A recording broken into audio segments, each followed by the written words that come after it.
Take that. Yeah. Sir? How you doing tonight? I'm Detective Chuck Mel. This is Detective Craig Apple. I would like to talk to you here tonight. Would you do me a favor and sit over here for me? Would you mind doing that for me real quick, please? Hey, you need anything to drink, sir? Water or anything? Yeah. What would you like to drink? Water. Just water? Okay, sure. Okay. I'll get the officer. Yeah. Okay. Yeah, just sit down, Yeah. seat there for me, please. Yeah, we're okay, yeah. Thank you.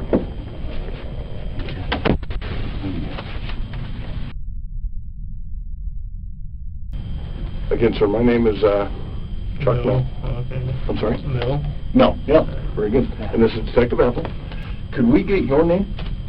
I already gave my name. Okay, I haven't talked to anybody who has your name. If you could just tell us what your name is. It's James. James, okay. Holmes. James what? Holmes. Holmes? How do you spell that, please? Like Sherlock. Okay, so Holmes? Yes. Okay. What's your birthday? 12/13/87. Okay.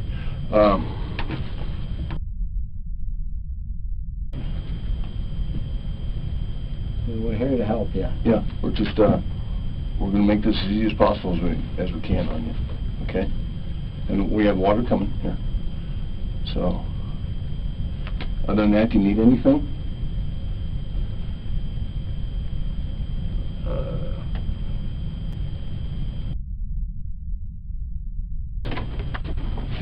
Okay. There you go, James. If you want more, just let me know. Yeah. Do you need us to get you some help, or are you good to talk to us? Help is in counsel? No, as in, to make sure you're okay physically. The paramedics check you out. Are you okay there? You good to talk to us? Yes. You good to talk to us? Yes. Okay, thanks. James, before we get, is it okay if I call you James, by the way? Yes. Okay. What I'd like to do here, I'm sure you have some questions, and we have some questions. Okay? Before we have a chance to talk, okay, we got to get a couple things out of the way. Then we'll have a chance to talk, and I'll answer any questions that you might have. Fair enough?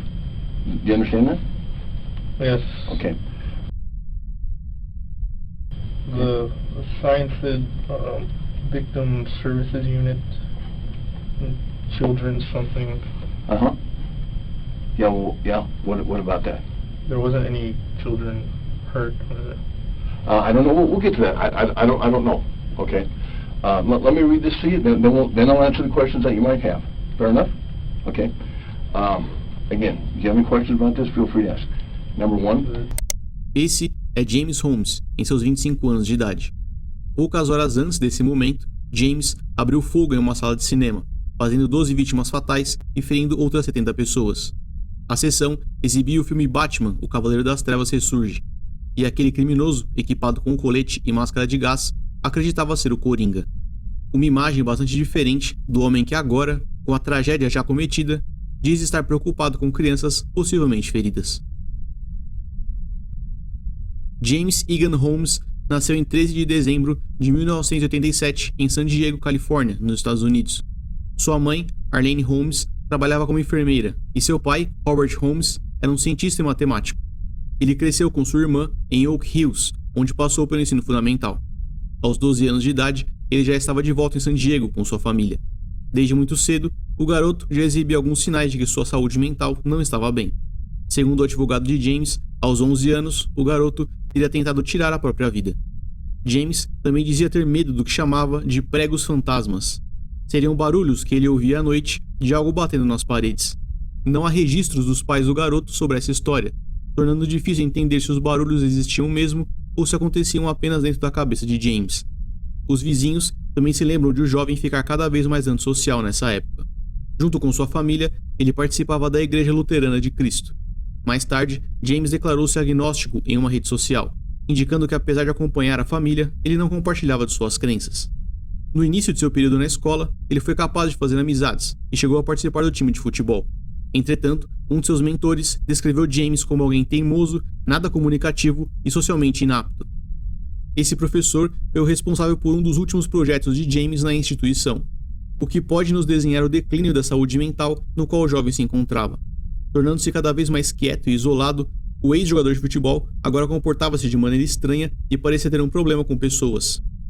De qualquer forma, o jovem foi capaz de se graduar com louvor e muitas honras em 2006, recebendo uma das melhores notas entre todos os alunos. Não há nada documentado sobre bullying ou evento traumático que tenha ocorrido dentro do colégio envolvendo James. Em 2010, ele escolheu seguir o caminho da neurociência na Universidade do Colorado, mudando-se para Aurora. Agora sozinho em um apartamento pequeno, com um único quarto, James descreveu a si mesmo como quieto e fácil de lidar, no formulário preenchido para a locação. Nessa época, ele utilizava diversos sites de relacionamento e, alegadamente, contratava garotas de programa, deixando comentários sobre suas experiências em fóruns da internet. All right, our next speaker is James Home. He has what school did you graduate from? Westview High School? He just graduated from Westview High School and will be attending the University of California, Riverside. He will be majoring in neuroscience. His goals are to become a researcher and to make scientific discoveries. It's a good start. In personal life, he enjoys playing soccer and strategy games, and his dream is to own a Slurpee machine. These kids have been fun to work with this summer. Test. He won't let you show unless you hear it. Really? Oh, okay. Well, the lab I work in is the Computational Neurobiology Lab, or CNL for short. CNL is very computer-oriented. Basically, everybody who works in CNL does programming of some sort. One division of the lab, called MCell, does mathematical models of the cell, such as that picture there. There's also computer simulations of hippocampal functions and neural network firings. And the knowledge that's gained is then made available to the public and the scientific community through the web. My mentor, John Jacobson, who works in CNL, is a philosophical type of guy. He's interested in how we perceive reality, specifically grapheme perception. And graphemes are basically just letters of the alphabet. And he wants to know how graphemes are mediated in spatial frequency channels. Any questions? Nope. Oh, you spinning.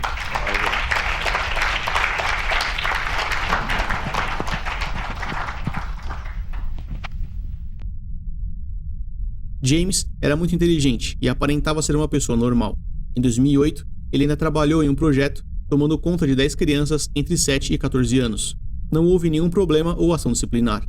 Toda essa vida normal, entretanto, parecia esconder o verdadeiro James, que ainda não havia esquecido do atentado contra a própria vida aos 11 anos de idade. Ele agora era puxado cada vez mais para a depressão, ainda que não permitisse que as outras pessoas percebessem. E junto vieram pensamentos bastante perigosos. Em seu primeiro ano, todos viam James como um aluno brilhante, caminhando para um futuro extremamente promissor. Porém, algo de muito estranho aconteceu em 2012. Sua performance acadêmica despencou, fazendo com que seus resultados fossem muito abaixo do esperado. Nessa época, James também estava namorando uma garota. Por conta de comportamento estranho e piadas bastante inapropriadas, a moça encerrou o relacionamento. Eles ainda tentaram reatar por um breve período, mas não tiveram sucesso.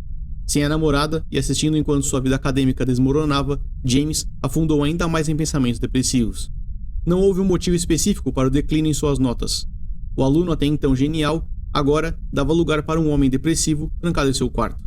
Sem nenhuma perspectiva de melhora, ele buscou ajuda profissional. Para sua psiquiatra, James revelou ter pensamentos regulares sobre assassinar pessoas. Essa não é uma declaração comumente feita por pacientes, e o profissional pode solicitar que o sujeito seja internado, permanecendo em observação e acompanhamento. No caso de James, ele não demonstrava ódio por nenhum grupo ou indivíduo específico. Ele também não apresentava sinais de mutilação e dizia não ter pensamentos sobre tirar a própria vida. Sem um alvo claro, a psiquiatra responsável optou por não encaminhá-lo para a internação. Entretanto, ela alertou as autoridades da universidade, dizendo que James era uma possível ameaça. E quanto a isso, ela estava certa. No diário de James, encontrado mais tarde pela polícia, ele parecia decidido a se tornar um assassino. Seus pensamentos sobre matar pessoas haviam assumido o controle e, infelizmente, seria apenas uma questão de tempo. Ele então ponderou sobre como faria para realizar aquele desejo. O primeiro método citado em seu diário foi bombas. Isso evoluiu para armas biológicas, mas a ideia foi descartada pela necessidade de produtos químicos e conhecimento avançado. James então pensou em tornar-se um serial killer, mas escreveu que seriam crimes pessoais demais, deixando muitas evidências. Por fim, sua escolha foi por tornar-se um atirador em massa. Apesar de escrever que as chances de ser preso eram de 99%, ele parecia indiferente a esse fato. James era fascinado por filmes de super-heróis, principalmente sobre o Batman. Seu quarto era todo decorado com a temática do Cavaleiro das Trevas, mesmo que estivesse prestes a se tornar o seu pior inimigo. Apesar de não fazer parte da motivação do ataque, essa obsessão pela história teve influência no local e data de seu terrível ataque. Já certo de que não poderia mais segurar aquela vontade de matar, no dia 22 de maio de 2012, James adquiriu sua primeira arma de fogo, uma pistola Glock calibre 22. 6 dias depois, ele comprou uma shotgun Remington 870. Aquela tragédia ficava cada vez mais nítida nos pensamentos do criminoso, enquanto ele mentia para sua psiquiatra. No dia 7 de junho daquele mesmo ano, James falhou em uma prova oral em sua universidade. Aquele foi o ponto decisivo para a continuação do seu plano. Poucas horas após falhar na prova, ele adquiriu mais 2 armas de fogo, uma segunda pistola Glock calibre 22 e um rifle semiautomático Smith & Wesson. Pelos próximos 4 meses, James adquiriu 3.000 munições para a pistola, outras 3.000 para o rifle e 350 cápsulas para a shotgun, além de vestimenta militar, colete balístico, capacete, máscara de gás e granadas de gás lacrimogêneo. Todo esse equipamento foi adquirido de forma legal. Apesar do acompanhamento psicológico em andamento, ele não tinha nada em seu histórico criminal até aquele momento, o que possibilitou o acesso a armas de fogo. Talvez a aquisição legal de todo esse material para alguém em acompanhamento psicológico fosse o suficiente para que as autoridades iniciassem uma investigação, mas infelizmente isso não aconteceu. Frustrado com seu declínio acadêmico e sem nenhuma perspectiva de vida, James trancou o curso. Ele agora passava todo o seu tempo na internet e em jogos online.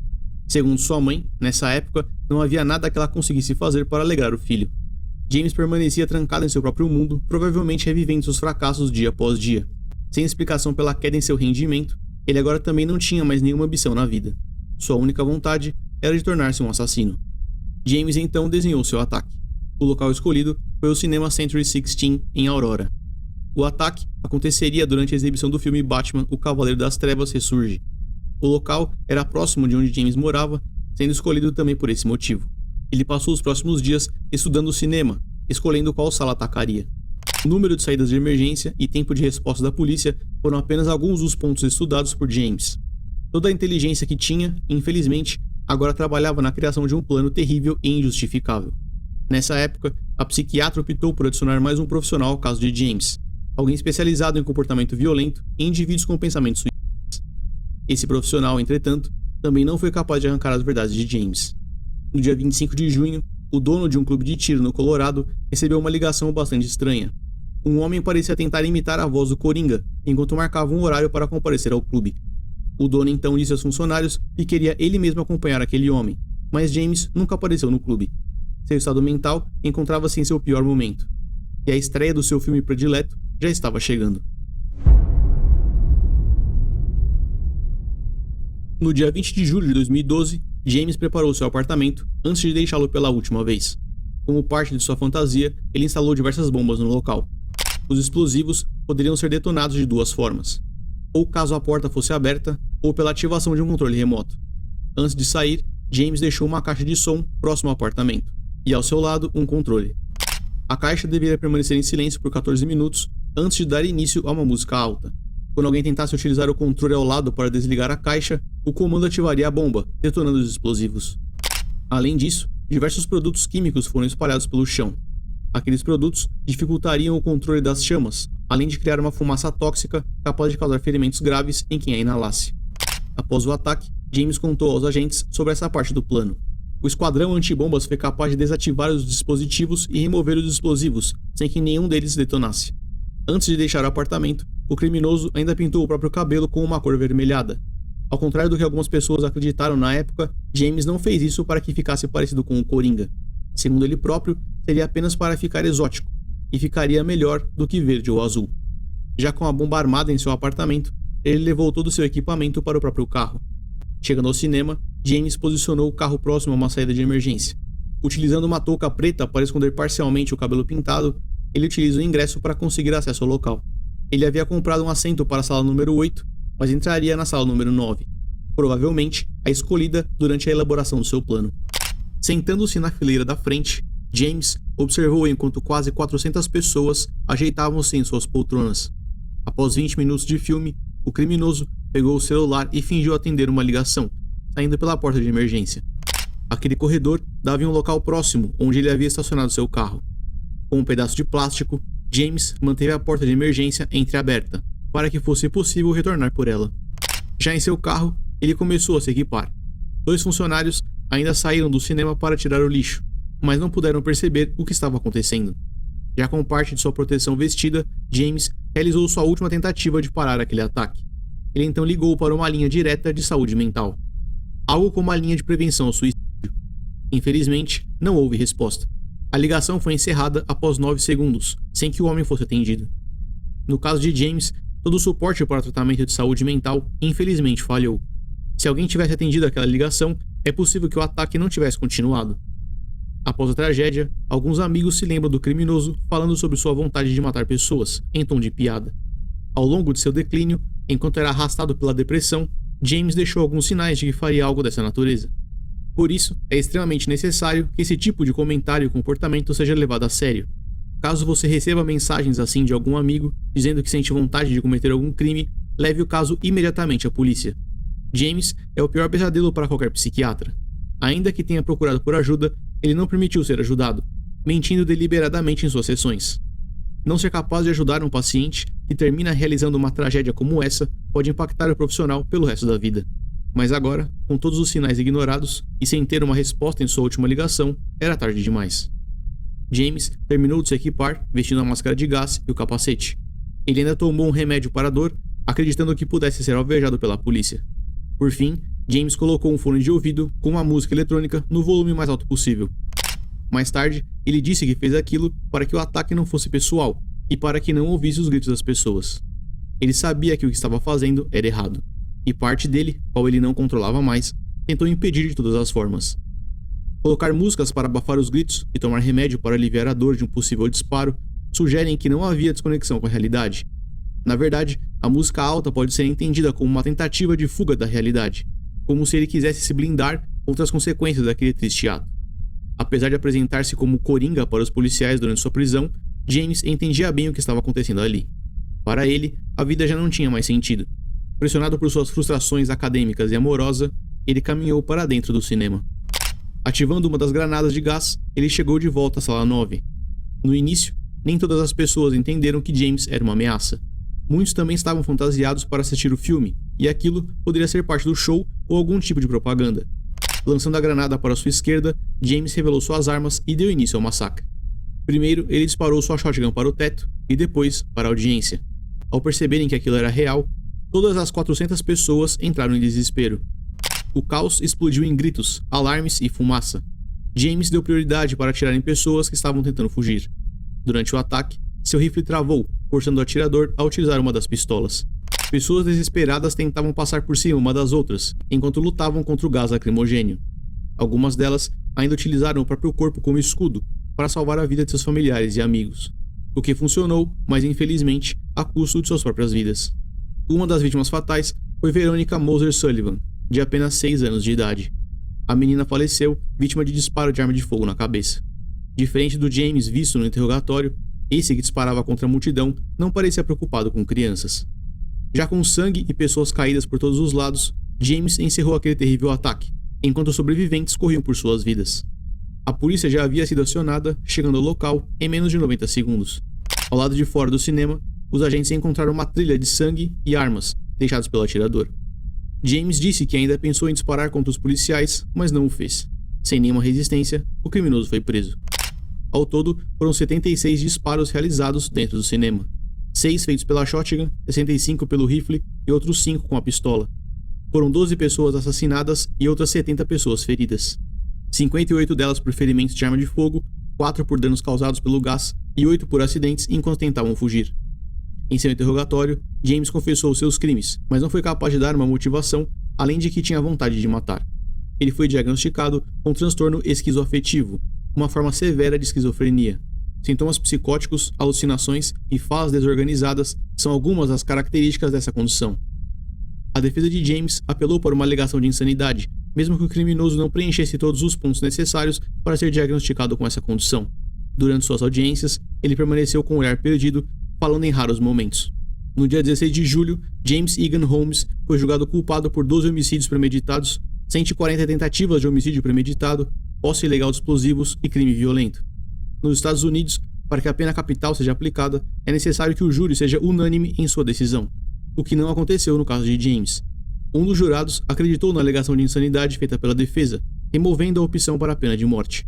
Por conta disso, James foi condenado a 12 prisões perpétuas que devem ser cumpridas de maneira consecutiva, sem a possibilidade de liberdade condicional, com um acréscimo de 3.318 anos em regime fechado, também de maneira consecutiva.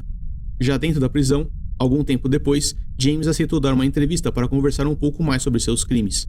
Vale ressaltar que durante essa conversa ele está medicado, o que pode ou não afetar o seu comportamento. So you go in the theater, what's it like? What are you seeing and hearing as you go in the theater?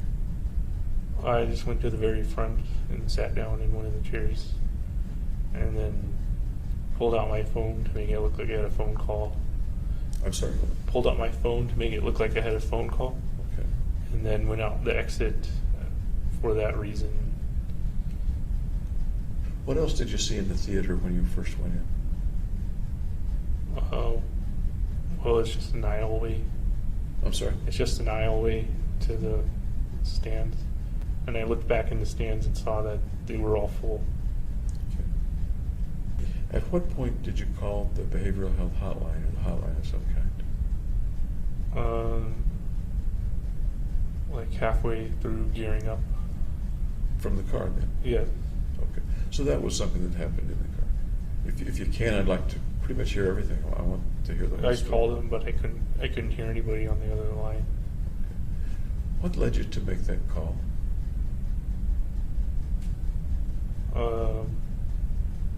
Just one last chance to see if I should turn back or not. Walk me through. You go in through the outer door. Then what happens? And what do you see? What do you hear? What do you smell? First, I opened the tear gas canister while I was still outside the door, and it made a hissing sound. And then I went inside and tossed it over on the right side of the theater.